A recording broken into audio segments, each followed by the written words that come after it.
APSC 4:30 বজাত result দিলে আৰু 2 ঘণ্টাৰ ভিতৰত এইখন নটিফিকেশ্যন দিছে আপোনালোকে দেখা পাইছে যি নটিফিকেশ্যনত কৈছে যে কিবা এটা ইৰৰৰ কাৰণে ৰিজাল্ট কেনসেল কৰা গ'ল এতিয়া এটা মনত প্ৰশ্ন হয় যে এটা কনষ্টিটিউচনেল বডিয়ে কেনেদৰে এনেকুৱা কৰিব পাৰে ষ্টুডেণ্টছৰ ছাত্ৰ ছাত্ৰীৰ যিমান আশা ভৰসা তেওঁলোকৰ ভৱিষ্যত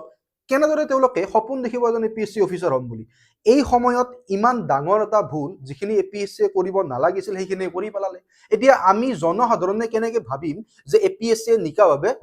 ৰিজাল্টখন ডিক্লেয়াৰ কৰিছে আপুনি ভাবিব পাৰে এতিয়া চাওক যেতিয়া নতুনকৈ ওলাব বুলি কৈছে নতুনকৈ ওলোৱাতে এনেকুৱা হৈ যাব পাৰে যে দুজন ষ্টুডেণ্টছৰ নাম তাৰ পৰা নোহোৱা হৈ যাব পাৰে আৰু সেই কাৰণে এটা বস্তুৱে আশা কৰোঁ সমূহ ছাত্ৰ ছাত্ৰীক কৈছোঁ যে আপোনালোকৰ লগত আছোঁ এটা বস্তু আশা কৰোঁ যে এতিয়া যেতিয়া ৰিজাল্ট নতুনকৈ আহিব তাত যদি কিবা কাৰণত দুজন নতুন বা তিনিজন নতুন ছাত্ৰ অন্তৰ্ভুক্ত হয় আৰু তিনিজন